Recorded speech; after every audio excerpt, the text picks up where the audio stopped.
Hamas के सरबराह Ismail Haniyeh को Iran में शहीद कर दिया गया है। सबके लिए बड़ी हैरानकुन सुबह उठते ही खबर सामने आई, इस्माइल हनिया को शहीद कर दिया गया है और एक ऐसी सिचुएशन में जब वो वहां पर मौजूद थे तेहरान में और ईरानी सदर की तकरीब हलबर्दारी में शिरकत के लिए गए थे। भारत है इंटरनेशनल लॉज की वायलेशन है, एक्स्ट्रा जुडिशियल किलिंग्स हैं, एक्स्ट्रा टेरिटोरियल किलिंग्स हैं जो कि इस्राइल किए जा रहा है। अरब मीडिया कह रहा है कि मिसाइल मारा गया है। The only way thing is कि मिसाइल ही मारा जा सकता है, अदरवाइज तो उनके इर्द गिर्द जो सिक्योरिटी जो है वो जारी बात है बहुत ज्यादा होती है। इस तरह से अंदर मुल्क के अंदर घुस के इन्होंने जो मैसेज देने की कोशिश की है जी, क्योंकि ये एक पैगाम जरूर दुनिया को दे रहे हैं। यानी इस वक्त नेतन्याहू का जो जंगी जुनून है वो तमाम जंग के जो रूल्स होते हैं, जो उसके कायदे कवानीन होते हैं, उनकी पामाली पे उतरा हुआ है। भी इसी तर्ज अमर को अपनाता रहा है। इस वक्त कनाडा और अमेरिका में भी जो कत्लेआम हुए हैं उसके इल्जाम भारत के ऊपर हैं और कहीं कुछ पे तो उसके ऊपर ट्रायल भी चल रहा है। एक इल्जाम जो इसराइल पे रहा, जो मेरे जहन में अभी आ रहा है, वो खालिद मिशाल साहब का है, जो कि हमास के एक बहुत इंपॉर्टेंट फिगर हुआ करते थे। लेबनान में ही उनके दफ्तर के बाहर उनको एक जहर आलूद इंजेक्शन लगाया गया था। इंडिया के अंदर बहुत सारे जो लोग हैं वो इसको बड़ा पसंद कर रहे हैं कि इस्माइल जो हानिया है उनका मारा जाना अच्छी बात है, क्योंकि इस्माइल हानिया हमास के लीडर थे। हमास एक टेररिस्ट जमात है। इजराइल एक मुल्क है जो इस वक्त डंके की चोट पर हर जगह खुली छूट के साथ ऑपरेट कर रहे हैं। इब्राहिम रईसी उनके जो सदर हैं उनको जिस तरह से इजराइल की जानिब से निशाना बनाया गया और अब उसके बाद ये उनके स्टेट गेस्ट को इस तरह से निशाना बनाना, डेफिनेटली ये खित्ते में हम देख रहे हैं कि जो एस्केलेशन है अब ये हमें वाइडर लेवल पे दिखाई दे रही है। जी आप बिल्कुल दुरुस्त कह रही हैं। खित्ते में एस्केलेशन दिन ब दिन बढ़ती जा रही है, टेंशन्स बढ़ती जाती हैं, कोई ना कोई ऐसा अमल हो जाता है जिससे पीस के ऊपर इफेक्ट करता है, वॉर की तरफ हमें लेकर जाता है। लेकिन ये अमल जो हुआ है, ये पहली बार तो इसराइल ने ऐसा कोई कॉन्ट्रैक्ट नहीं किया, इससे पहले भी कई बार वो ऐसा कर चुका है। मेरे सीनियर पैनलिस्ट तारीख को मुझसे बहुत ज्यादा बेहतर जानते हैं और वो आपको बहुत ज्यादा अच्छे तरीके से तारीखी गलियों में ले जाएंगे और बताएंगे कि कब कब ऐसा कुछ होता रहा है। भारत भी इसी तर्ज अमर को अपनाता रहा है। इस वक्त कनाडा और अमेरिका में भी जो कत्लेआम हुए हैं उसके इल्जाम भारत के ऊपर हैं और कहीं कुछ पे तो उसके ऊपर ट्रायल भी चल रहा है। एक इल्जाम जो इसराइल पे रहा, जो मेरे जहन में अभी आ रहा है, वो खालिद मिशाल साहब का है, जो कि हमास के एक बहुत इंपॉर्टेंट फिगर हुआ करते थे। लेबनान में ही उनके दफ्तर के बाहर उनको एक जहर आलूद इंजेक्शन लगाया गया था। और इस इशू के ऊपर उस वक्त के किंग हुसैन ने बहुत सख्त रद्द-ए-अमल दिया था, जैसे आज तेहरान से एक बहुत सख्त रद्द-ए-अमल आया है।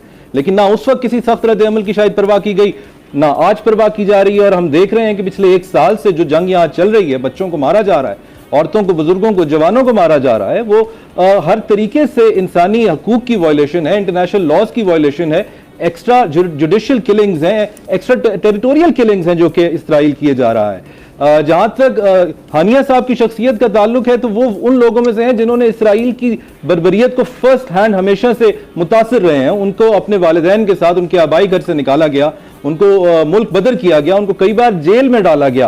पहले भी उनके ऊपर कातलाना हमला हो चुका है। 2017 से जब वो बने हैं प्रेसिडेंट पॉलिटिकल विंग के, उसके बाद से आप उनका रोल देखिए। खासतौर पर इस ईद उल फितर पे जो आपने जैसा कि जिक्र किया, उन्होंने अपने 3 बेटों की शहादत देखी, साथ ही साथ अपने 4 पोतों का खून दिया।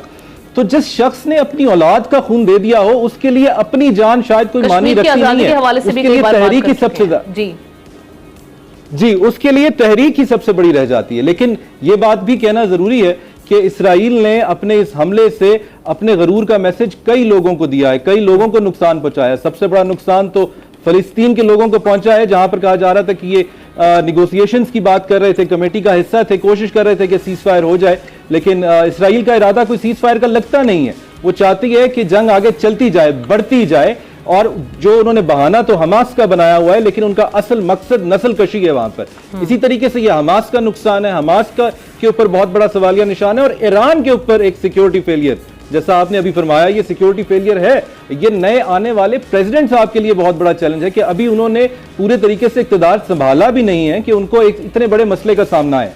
आंखों में धूल झोंकने की हद देखिए कि जब सवाल किया गया कि क्या किसी शहरी की कोलैटरल डैमेज में खवातीन की, बच्चों की इसमें हलाकत हुई है, तो नेतन्याहू ने उसको सरासर झुटलाते हुए कहा कि कुछ या एक आध इस दफ़ा इस तरह का अनफॉर्चुनेट वाक़या हुआ है, जबकि पूरी दुनिया में ये इमेजेस जा रहे हैं। हम यहाँ पे ये भी बताते चलें कि जो आपने हिजबुल्ला का यहाँ पे अटैक का यहाँ पे जिक्र हुआ, तो लेबनान में ये होने वाला attack that was supposed to take down the top leadership of Hezbollah, ये एक अस्पताल के करीब किया गया जो कि लेबनान का बैरूत का सबसे बड़ा अस्पताल माना जाता है। यानी इस वक्त नेतन्याहू का जो जंगी जुनून है वो तमाम जंग के जो रूल्स होते हैं, जो उसके कायदे कवानीन होते हैं, उनकी पामाली पे उतरा हुआ है। तो ये भी बताइए शौकत साहब, आपने खुद जैसे कहा कि ईरान बड़ा स्ट्रांगली इस बात पे रद्द अमल देता है कि जब उसकी सॉवरेंटी के ऊपर कोई बात आए। आपने कहा उन्होंने 300 ड्रोन अटैक्स दागे, लेकिन हमने ये भी देखा कि बाकी जो हामी है जिसमें इजिप्ट शामिल है, सऊदी अरब शामिल है, उन्होंने इन हमलों को न्यूट्रलाइज किया। तो एक तरफ नेतन्याहू का जंगी जुनून है, लेकिन बाकायदा जो बाकी जीसीसी कंट्रीज हैं, जो मिडिल ईस्ट है, उनका क्या रोल हो सकता है इस बढ़ती हुई जंग में? सब चाह रहे हैं कि ये जंग ना फैले, क्योंकि अगर ये जंग बढ़ती है तो अल्टीमेटली फिर पूरा रीजन इसकी लपेट में आता है। पाकिस्तान खुद भी यही चाहता है कि ये जंग ना फैले। पाकिस्तान बार बार कहता है कि ये जो टेरर है नेतन्याहू की तरफ से, या जो एक वॉर है फलस्तीनियों के खिलाफ, वो बंद की जाए। और यही जीसीसी या जो दीगर मुमालिक हैं इस खित्ते के, उन्हीं की पॉलिसी है, क्योंकि कोई भी जंग नहीं चाहता। हमारे तो बहुत सारे रहनुमा इनसे मिले भी हैं। मौलाना फजलुर रहमान अभी गए थे कुछ माह पहले, वहाँ कतर में उनकी मुलाकात हुई थी। फिर सेनेटर मुश्ताक जमात इस्लामी वाले तो बहुत आगे तक रफा के बॉर्डर के करीब पहुंचे, इनकी भी मुलाकात यहीं कहीं मिडल ईस्ट हुई। तो मिडल ईस्ट तो बराह रास्त अफेक्ट हो रहा है। कुछ मिडल ईस्ट के मुमालिक ने इसराइल को तस्लीम किया था, उनके डिप्लोमेटिक रिलेशन रहे, लेकिन जब ये जेनोसाइड नेतन्याहू ने शुरू की तो बाकायदा वहाँ भी यही रद्द अमल है। पहला एंगल तो ये है, और इसमें एक इम्पॉर्टेंट डेवलपमेंट भी मैं आपको बताऊं कि ईरान इंडिया के अंदर बहुत सारे जो लोग हैं वो इसको बड़ा पसंद कर रहे हैं कि इस्माइल जो हानी है उनका मारा जाना अच्छी बात है, क्योंकि इस्माइल हानिया हमास के लीडर थे। हमास एक टेररिस्ट जमात है। एंड देन अबव ऑल बहुत सारे लोगों का इंडिया में कहना है कि क्योंकि हमारे इजराइल के साथ बहुत अच्छे ताल्लुकात हैं, और इंडिया के अंदर ये भी तस्वुर किया जाता है कि क्योंकि जिस तरह कश्मीर के अंदर एक मूवमेंट चल रही है, ठीक है, उसी तरह अगर आप देखें कि एक मूवमेंट जो है वो इजराइल के अंदर भी चल रही है। तो इंडियंस बहुत समझते हैं कि हमास का नाकाम होना बहुत ज़रूरी है, इजराइल का कामयाब होना बहुत ज़रूरी है, और ये चीज़ इंडिया और इजराइल को इकट्ठी भी करती है। सबसे पहले तो सबके लिए बड़ी हैरान कुन सुबह उठते ही खबर सामने आई, इस्माइल हानिया को शहीद कर दिया गया है, और एक ऐसी सिचुएशन में जब वो वहां पर मौजूद थे तेहरान में, और ईरानी सदर की तकरीब हलबर्दारी में शिरकत के लिए गए थे। आपके लिए कितनी शॉकिंग है ये न्यूज़, और क्या आपका इस पे ओवरऑल इनिशियल रिएक्शन है? जी बिल्कुल, पहले तो बिल्कुल इसमें कोई दो राय नहीं है कि ये एक संगीन नौयत का हमला है। ये वाकया नहीं है, हमला है, डायरेक्ट हमला है, और एक जिसे कहते हैं एक्ट ऑफ प्रोवोकेशन है।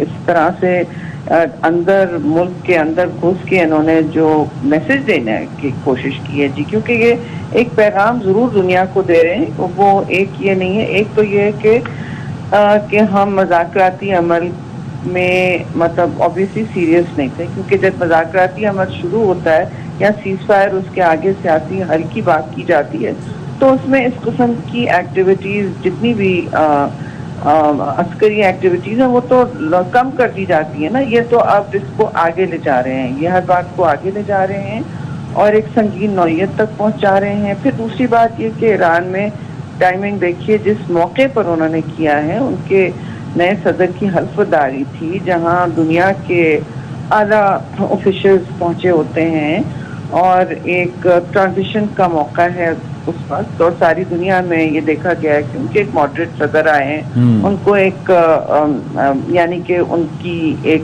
उनको वहाँ अपने ऑफिस में जमने का उन्होंने वक्त देना चाहिए था, और कोई अगर वो सियासी रिस्पॉन्स में कोई न कहीं भी किसी तरह भी किसी लेवल पर सिंसियर थे, तो जाहिर है वो तो नहीं है। और वो टाइमिंग देखें, फिर जिस नौयत की उन्होंने सॉवरेंटी ब्रीच की है, तो जाहिर है देखिए अब ये मौका बैरूत की भी आपने देखा स्ट्राइक देखी, तो अब ये मौका जो है चेंज हो रहा है, और ये निशाना जब बनाते हैं किसी मुल्क में किसी को डायरेक्टली, और तो आप देख सकते हैं कि इसके फिर दूरस असरात होंगे, खतरनाक असरात हो सकते हैं।